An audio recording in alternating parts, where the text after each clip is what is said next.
morning. Good morning, guys. Welcome back to the Brandon Mason Show.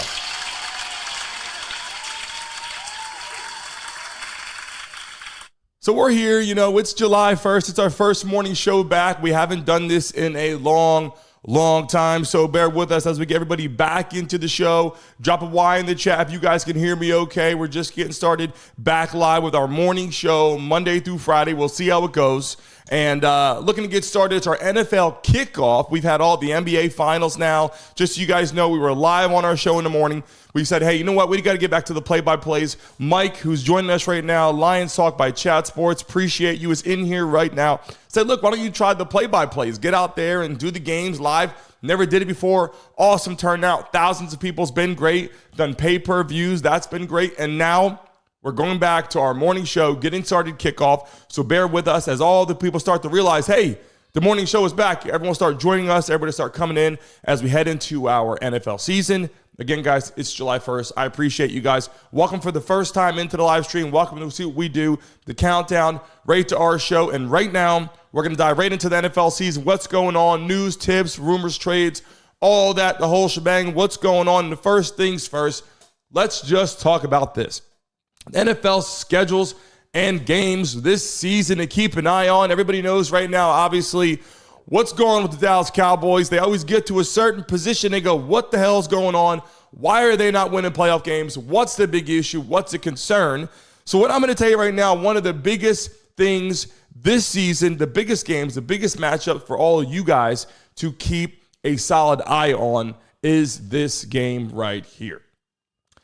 The 49ers, the Dallas Cowboys. Why is this a big game? Because these two teams have a chance, obviously, again, to do big things. The Dallas Cowboys, year in and year out, have opportunities. They just don't win the big game in the postseason. They don't win playoff games. They don't get where they got to go. But, yeah, the 49ers, they made it to the big game, got beat by Patrick Mahomes. We're going to get into that in a second. We're going to dive into this matchup. We're going to dive into why this is the most important game when we get to that opportunity. I'm going to pull that up to you as well. But when I talk about the NFL schedules and games to keep an eye on, why that's so important, and I'm going to get to the Dallas Cowboys, the full breakdown about them in 1 second, is because the Dallas Cowboys get to the big game. They just can't win the big game in a very long time. Everybody knows that. There's a lot of Dallas Cowboy fans around the world. We know that as well. But they just don't seem to win the big game. And when they get to the 49ers, I think that's going to be a very important matchup. And I'm going to pull up right now that topic and conversation right here and why the Dallas Cowboys have to be careful this season and see what they get. But I pull up the schedule right here. You got the Browns, you got the Saints, you got the Ravens, you got the Giants, Steelers, Lions, and they have a bye week. I'm not putting them past any of these teams, to be honest. The Browns are going to be great. The Saints, we'll see. But the Ravens, another good team. The Giants, that's one I think that they'll win. Obviously, the Steelers, they're usually 50-50 right now. The Lions, that's going to be tough. And then they get the bye week.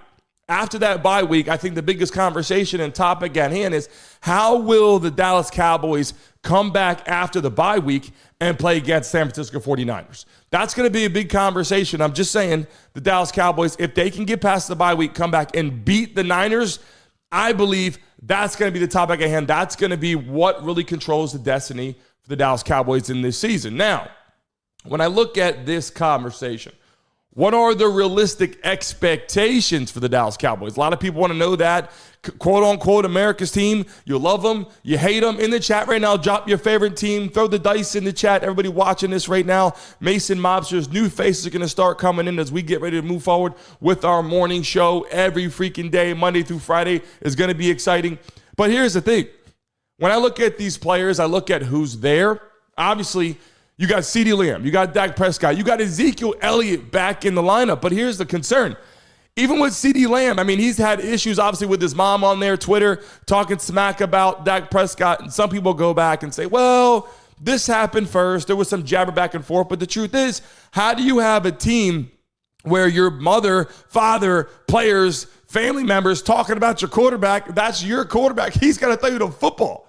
Like, he's the guy that has to throw you the football. You're the star receiver, and your mom's on Twitter throwing jabs. I'm just saying that was a big and interesting conversation that they needed to have at the end of last season. That was an issue I think a lot of people are like, whoa, what's going on here? And that was a conversation. Ezekiel Elliott back in the roster. That's a big deal, right? Like having Ezekiel Elliott back there. They had Tony Pollard and Ezekiel Elliott, and they had an opportunity. Then Ezekiel Elliott leaves, no longer there, gets a chance to play somewhere else. They said, hey, let's bring him back. They were missing Ezekiel Elliott, the guy that's a grinder. Does he still have the same ability in 2024 as he's had back years ago to be that guy? You've seen him out there, spooning it up, jumping on the sideline, scoring touchdowns, breaking tackles, the breakaway speed. Does he still have those opportunities? And thank you to everybody in the chat right now. I see people coming. It's our first morning show back. Mahai, I appreciate you. The super chat. Appreciate you being a part of this program. Everybody coming in right now. The morning show is going to start taking off as we get into the NFL season on a daily basis. And yes, we're live on stage. D. Coleman, I appreciate you. A lot happened. I'm going to go through that chat in a second. Devon, everyone that's in here right now. Mike, Linestalk, LaFrance, thank you. Annie, Brittany, Miss Lex, Risha, everyone that's in here right now coming in for the live show in the morning. I appreciate it because we're getting ready to get back, start the marketing, advertising, and all the people from the play-by-plays. We're going to bring them in here right now and have a good time. But let's move forward real quick back to the Dallas Cowboys and why I think this is interesting. I like Dak Prescott. Right? Like, pulled it up. Sorry. I had another picture there of Patrick Mahomes as well. I like Dak Prescott. I like what Dak Prescott does. I like him as a quarterback. The concern that I have with Dak Prescott, truthfully, is getting to the big game and winning the big game. And I got pictures to pull up, tons of images down here that I think are kind of important, right? And then I look at what Ezekiel Elliott will bring to the table. I love what he can do. Does he have the ability? Is he ready to continue to play? I have a picture here I want to pull up about him real quick because this is concerning because of how many years he's already been in the National Football League. This guy's done it. You look at all these images of what he used to do and how great he was. Can he continue to do that? And then it's like, okay, let's talk about Mike McCarthy for a second. Mike McCarthy is a coach that some people would tell you he's pretty damn good, right? Some people would say Mike McCarthy is a hell of a coach. And I'm not denying that he's a good coach. Will he win the big game? These are some of those things, just some of those obstacles, the combination. How long will Jerry Jones want to continue to have Mike McCarthy?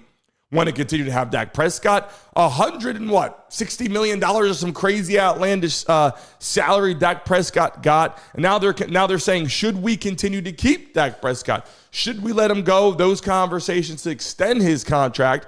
There's Dallas fans out there. I'm looking at the pictures here at the bottom of my list. There's Dallas Cowboy fans that are like, we love him. Then there's Dallas Cowboy fans that are like, we hate him. It's time to move on. We don't want him here anymore. And I'm just saying, I actually can appreciate what he's doing. But this is one of the main concerns, and I just brought it up, is him, CeeDee Lamb, his main receiver, answering these questions are like, are you able to come together on the football field and ball out? Can you let all this stuff from the street, if you want to say, fizzle out, get back on the field, and do what you do best? And we can't forget Micah Parsons was also out there. His brother was talking smack behind the scenes. That's an issue. Like, you have your own teammates talking smack. It happens. I'm not saying you'll get in fights in a locker room, but to take it to Twitter, to take it to X, which I got to tell you, I can't stand saying X. I love Elon Musk. Twitter's great. But to say X, I just can't get that to roll off the tongue properly. So I just say Twitter. So bear with me. But I'm just saying this team has opportunities. I like what they can do. Will they ball out? That's a question. Will they be able to in the postseason? That's another question. I like the Dallas Cowboys, but I'm not sure they will be able to get it done in the postseason. Now let's move on to a conversation that we have to have. Will the Kansas City Chiefs win 3 in a row? Will they be the first team to ever win 3 in a row in the National Football League, to win Super Bowls back to back to back? A lot of people right now in the chat, will the Chiefs win another Super Bowl this year? Will they win another Super Bowl in the future? More than likely. But will they win a Super Bowl this season to make it 3 in a row? The pressure is on. Obviously, you have one of the best quarterbacks of all time. Quote unquote, people will say the best quarterback of all time. And people say, Tom Brady is still the best quarterback of all time. But how do you compare him to Patrick Mahomes? How do you compare Tom Brady, guys, in the chat right now? How do you compare Tom Brady to Patrick Mahomes? Obviously, Patrick Mahomes, very, very mobile, right? A guy that when you watch get out of the pocket, make plays, scramble, get it done on the field, off the field, as a pro, doesn't get in trouble, a lot of great qualities. He's got some excellent talents, but even when he doesn't have the talents, he still gets it done. That's the same thing that I believe Tom Brady did. They're like, he doesn't have a Super Bowl this year. Then he goes out and he has people like Wes Welker, right? Like a little guy like that. You're like, where did he come from? And they're just great at that. Great quarterbacks find a way to get these receivers in the game, in the mix, to make plays and get it done. And that's why I love Patrick Mahomes so much. Obviously, he has a great coach in Andy Reid, who was great for a long time. And a lot of the Eagles was phenomenal. Then he gets to, obviously, the Chiefs here. And you're like, this is, quote unquote, the best coach of all time. I mean, he's winning Super Bowls back to back. This is an opportunity for them to get it done. And we cannot forget his right-hand man, Travis Kelce, who also comes to the table with Taylor Swift. It's Patrick Mahomes. It's Travis Kelce. It's Andy Reid. It's Taylor Swift. It's like these are some of the off-field things that bring them so many opportunities. Like, am I saying Taylor Swift is on the field? No. Is she winning football games for them? No. Is she bringing fans? Yes. Taylor Swift is bringing fans, tons of people. If you didn't like the Chiefs, all those girls out there running around that enjoy Taylor Swift's music, they're running around going, Chiefs, Chiefs. These girls don't even understand football. They're bringing a lot of opportunity to the Kansas City Chiefs, to Arrowhead Stadium, which I have another photo of Arrowhead Stadium right here, which is pretty crazy because I don't know why I even had that. But now I know why, because we had a conversation that the Kansas City Chiefs had the opportunity to possibly leave Arrowhead Stadium because of the opportunity to get out there and redevelop the stadium, get out there and make changes. They want to do all this and that, and rightfully so. One of the best teams in the National Football League, winning Super Bowls back-to-back, one of the best franchises of all time at this point, wants to get out there and make some changes to the stadium, and I think that that's a great opportunity. But these two players back in the day, when they started, going back to rookie seasons, Patrick Mahomes, Travis Kelce, are continuously getting it done on the field, off the field, having a good time, in the public light, in the media, not getting in trouble. And that's a big part of reality of sports right now. Like, if you guys follow sports, tons of people getting in trouble, right? Tons of people getting out there, doing great on the field, and then getting in trouble. Are they a leader on the field? I believe they do that. I think, obviously, Travis Kelce got in a little tussle with Andy Reid on the side for a second, got in his face because he was so heated up and going. But then you even see him off the field running around, doing the whole side thing in the media, TMZ, all that stuff. But they just find ways to win when they get on the field. They didn't have a receiver this past year, if you ask me. They were missing a star receiver, and they were struggling in the playoffs. They got to the Super Bowl, and it was like, whoa, they actually did get it done again on the field. And now, let's not forget this. The Chiefs went out and picked up Louis Rees-Zammit, a rugby player. They went out and picked up a rugby player. And look, I'm not saying this is a bad situation. I'm just saying you go out and you do this and you start to calculate it in your mind. You're like, why would you get Louis Rees-Zammit, a rugby player? And you go, wow. You go and watch rugby, you're like, this guy's breaking tackles, guy's catching passes. I mean, he's tackling people. Like, in the NFL, you play offense or defense 99% of the time. Some guys play, both ways. Great for them. Louis Rees-Zammit can go out there and play outside linebacker and tackle guys. Then he can play fullback, running back, catch the ball. I mean, they are doing the right things. Andy Reid and the Chiefs organization goes out, they get it done. They find ways to find players that can do the right thing to win football games on Sundays. And speaking of that, we're going to be live Thursday night, Sunday night, and Monday night for the play-by-plays live with the games. And you're going to see thousands of people coming in there. And we're going to bring all those people to our morning show as we continue to get started. But enough about the Chiefs. I love what they're doing. Obviously, I want to make that comparison all the time because I just love what they're doing. I think they have another opportunity this season to win another Super Bowl. Will they get it? We will see. But let's move on to the next topic and conversation that we have today. And that's Brock Purdy. Okay? Brock Purdy and the 49ers changes in 2024. Is Brock Purdy as good as advertised? I mean, also in the chat right now, guys, NFL, NBA, don't forget to pick it. Is Brock Purdy as good as advertised? I mean, I like Brock Purdy. Have you ever seen the movie Rudy, right? You know, that's like his movie. Like, this guy shows up. He's Mr. Irrelevant. He wasn't starting, right? He was behind Trey Lance. He was behind Jimmy G, Garoppolo, who left. Then, obviously, he left, went to the Raiders. Then you had Trey Lance, left, went to the Dallas Cowboys, which is another interesting conversation with the Cowboys. And now you have Brock Purdy. And you're like, how great is Brock Purdy? What does he bring to the table? He's got his right-hand man, Christian McCaffrey. They get it done. They find ways to win. They get to the Super Bowl. Look, back-to-back, they had great opportunities, in the last couple years. And that's why I said this is an interesting matchup that I brought up a second ago. When they play against the Dallas Cowboys, I think this season you're going to find out who's who. But I'm just saying, I like Brock Purdy. Is he going to get that big-time payday? Yes, he is. If he's healthy, and I've been saying this, like, they should get it to him early. Apparently, obviously, in the NFL, you can't, right? You can't run out there and just be like, hey, let me change your contract right now too early because of how the NFL regulations go. We'll get to that in a second. Brock Purdy is going to make a shit ton of money. We're not talking about $20, $30 million. We're talking $80 to $100 million contract is coming to Brock Purdy if he has a great season this year. Guys making like $900,000 a year. Quarterbacks Baker Mayfield got like $40 million. I mean, you're talking quarterbacks in the National Football League starting millions of dollars.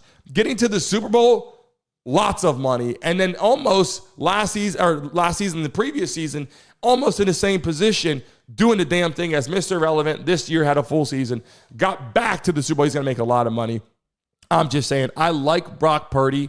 Will he be able to be this season as good as advertised? They've made some changes, but now the conversation really is with Brandon Ayuk, the receiver, star position. Are they going to lose him in a trade? A lot of people are like, he's going to be leaving. He's going to be gone. He won't be here. That's a problem for the 49ers. They have to keep their star receivers. They got to keep their players. But the biggest thing is the combination of Brock Purdy and his receivers has to be close. They got to be tight. They got George Kittle, another big conversation that they have going for them. I like the 49ers this season. Christian McCaffrey just got married, one of the best players. They're trying to take the workload off of Christian McCaffrey because he does have a big workload. Like, without him, the team doesn't go anywhere. And that's the truth. Like, their running game behind Christian McCaffrey is a starting block of what they do.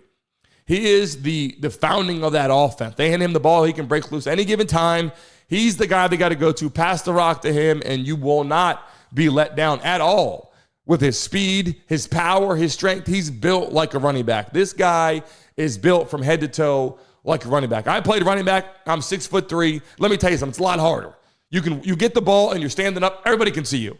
You got big offensive linemen, 6'7", 6'6", 6'8", big guys, but you're still tall back there. Christian McCaffrey being a little bit shorter, stocky, with speed, that's the guy that can break outside the tackle box and break inside the line and do a bunch of damage to the defense. That's a guy that people want on their offense. Just saying, I like the 49ers this season.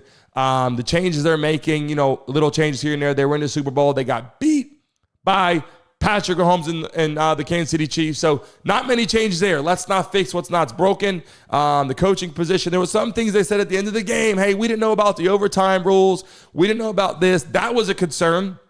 But hopefully they got that addressed. They get, most of their team back. I think they're looking for a bright future. Obviously, if they go against Patrick Mahomes in the Super Bowl again, that's going to be a tight one. But let's move on to the next part of my conversation today. And that's, did the Pittsburgh Steelers make the right decisions at the quarterback position? This is a question a lot of people that are in the NFL are like, they had Russell Wilson because they had to get a quarterback. They had to get a quarterback. They were in some shambles. They had to make something happen. They went out and got Russell Wilson, who was having his own shambles in Denver, right? So they went out and got Russell Wilson. But here's the conversation I got to have for you guys today. I like Russell Wilson. I think he could be a veteran to come in and teach any quarterback coming in, or a draft pick, whoever they were going to bring in. And then they bring in Justin Fields. And people are like, why did you get Russell Wilson if you were getting Justin Fields? I strongly believe they did not know they were going to have the ability to get Justin Fields. Like, they didn't think that was going to happen. They went out and got Russell Wilson real quick to bring a guy in, a veteran they can build around, help build their offense into the 2024 season, maybe give him a one-year deal and see what happens. Then all of a sudden, Justin Fields becomes available. People are like, whoa, why did the Steelers just do that? Well, they got freaking Russell Wilson for a steal of money. Broncos are still paying that off. That was a steal. Then they grabbed Justin Fields, who can grow this year. The Bears wanted to move on for whatever reason. It wasn't working out. They drafted Caleb Williams, first round, first pick. They go out, they grab Justin Fields. I love what Justin Fields can bring to the Pittsburgh Steelers. I also love the fact he can take his time this year, learn a little bit from a veteran Russell Wilson, use his ability, learn a little bit, learn the Pittsburgh Steelers playbook, learn how the NFL operation works, work on his reads on the defenses and all that, and then be able to step in after a year or two and more than likely become the guy for the future of the Pittsburgh Steelers. That's what it looks like.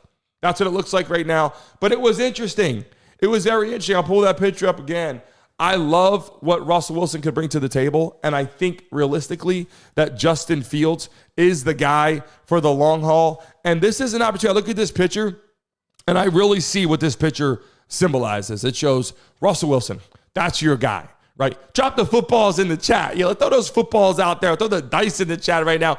Getting ready for the NFL season. I'm freaking pumped up. I can't wait to get ready to roll, especially in our live play-by-plays. I'm excited for that. And all I got to say is I like the Pittsburgh Steelers. I played at Pitt. I loved it out there. I had a great time. The Steelers waving those terrible towels. They need something to brag about this season because last year was a roller coaster with Kenny Pickett at the quarterback position, multiple injuries, obviously. But we'll see what happens there. I like what they're doing. But let's move on to the next part of our topic and conversation today. NFL rules and regulations, the changes this season. The NFL keeps making changes. We got to bring this to the attention again because it's the first time back to the morning show. We got to bring this to the attention, okay? They're changing the way you can tackle again, right? You can't tackle like this. You can't tackle like that. You know how hard it is for people to make tackles in the NFL in general, especially in open space. You're covering a receiver running 4.2 speed, 4.3 speed, even 4.4, 4.4 speed. These guys have the ability, to cover them is damn near impossible in a one-on-one anyway. Then they're like, you can't hit a receiver like this. You can't tackle like that. It's already difficult to do, and you take all these opportunities away. Now it becomes like we called it Pascali. That's when it's only like a little 5-on-5. The quarterback's back there. He's got some receivers, some DBs. Nobody really rushing them, just out there picking. That's what it becomes because you can't touch a receiver. You can't really hit them. They're throwing flags, and I love the NFL. It's great. But the tackling opportunity, how do you tackle Christian McCaffrey in open field? Like, you got to just get him on the ground. Like, however you can get Christian McCaffrey on the ground is that's what they want to do. Like, the ability to get him on the ground is the only thing that you can really wish for in open space. And then, like, well, you can't hit like this. You can't tackle like this. You can't put your head down. You can't turn. You got to lower your body. All these changes to that, I think, are making it very difficult on the defense to the point where it's like, shit. You're going to have to pay these defensive players a hell of a lot of money to be able to make these plays. I'm just saying. Injuries, I think, are going to come more to defensive players if they can't just play 100% through the whistle and just make plays as a natural ability taught them from younger ages to high school, to college, and on to the NFL. All these changes, I believe they're doing it for the right reasons. I think they got to be careful how they do it for the defensive players. Also, they're changing the way they can kick the ball. They don't want, these kickers to kick it out of the back of the end zone. They want to make kick return a little bit more exciting. You kick it out the back of the end zone, now the return team's going to get it further up at the line of scrimmage instead of back. First it was a 20, then it said 25. They want to move it up even further. Now also when they kick it off, you cannot move until they kick the ball. Everyone's lined up, they kick it. They're just changing the ways and regulations of how the NFL is structured and how it works to make it more exciting. I'd love to see more kick returns. I played kick return as well, played in college, played in high school. It was great. But my thing was, if you're a kick return in the National Football League, 90% of the time, you're not returning a kick anyway. You can put my son out there, 7 years old, to stand there. They're going to kick it over his head and kick it into the end zone. That's it. So that just changes the game. They want you to return the ball. They want you to catch it and make it more exciting for the opening game. Everyone's ready to go. Here comes the kick. Boom. They kick it off. Everyone's like, back of the end zone. Here comes the quarterback. It's like, let's make that more exciting. So I get that. I truly understand why they're doing that. But the changes to the tackling, I'm just not a fan of, just saying. But anyway, let's get back to the main screen here. And I'm going to thank you guys for coming on, joining the first show this morning. It is July 1st. I told you July 1st we'll kick off our morning show. I'm going to get out there and put a little suit jacket on, not my backwards hat. I'm looking forward to doing this every morning, Monday through Friday, giving some updates, just a quick 30-minute conversation with you guys. But more importantly, when we have our guests, I have guests right now looking to come on the show, NFL players, NBA players, UFC fighters, bare knuckle fighters. I had a guy today want to come on the show. We moved it back so I can get you guys set up to see how the morning show actually looks. We have a guy that wants to come on this week, bare knuckle fighter, looks like a gorilla. He's going to come on the show. We got some awesome people, awesome energy coming onto our platform. I look forward to doing that. If you guys in the chat right now, as we leave, throw the dice in the chat. It's our first morning back. Want to jump on here for 30 minutes just to say good morning to every single one of you guys. It's been exciting to have you guys rocking and rolling, even through the live play-by-plays where there's thousands and thousands and thousands of people that are going to be on there. This is how we bring in those people to discuss main topics and things. It will be NFL 90% of the time. If something interesting happens in the world, we'll bring it right here and bring it up part of our attention. We have a breaking news button that we can do as well. I wanted you guys to see how this works. I appreciate you guys. It was important to just get on here for today's morning show just to get things back ramped up. We got the red sport coat. That's the symbol of our show that we try to do in the mornings to get it rocking and rolling. I appreciate you guys. It is Monday, July 1st. It's now 10:30. You guys get out there and kick some ass today. I will be live Monday through Friday, having conversation, jumping on here in the morning, giving you guys some NFL updates and any other kind of sports things that are kind of important. But 90%, 95% NFL unless we have a serious guest live on our platform. I appreciate you guys. You guys be safe. Everybody right now in here, I can give you guys an announcement. Annie, thank you. D. Coleman, Miss Lex, everybody on here. Devon, thank you. Everyone that's coming on here right now. Mile High, Love France, thank you. I appreciate you guys. I'm going to get you guys more involved tomorrow. Julie, thank you for coming on here this morning. Miguel, Brittany, everyone that's been in the live stream this morning, thank you, thank you, thank you. I appreciate you guys. Appreciate Mile High, thank you. Coming on here, super chat. I greatly appreciate that. And I'm just saying, we'll be live on here. I'm going to get you guys more involved. I had some opportunities to pull up some questions that you guys may have. I can click on it and those questions pop up and we can all be in that mix and also call you guys into the show to have a good time. We got some big sponsors we're working on right now as well. They're going to come to the platform. That's going to be exciting. I look forward to having you guys on the platform with me every morning, 10 o'clock, and I can click on your questions. When you guys say something, I can click on it. It'll pop up on the screen. If you guys have a question, we do a little Q&A at the end. You guys can ask those questions. I click on it. It pops up on the screen, and we have that conversation. I can also call you into the show. So I will see you guys tomorrow at 10 a.m. Make sure everyone that's in here right now is here tomorrow. I'm going to invite more people tomorrow, more people the next day, more people the next day. Before you know, we have hundreds of people or thousands of people in our morning show, just like we do for the play-by-play.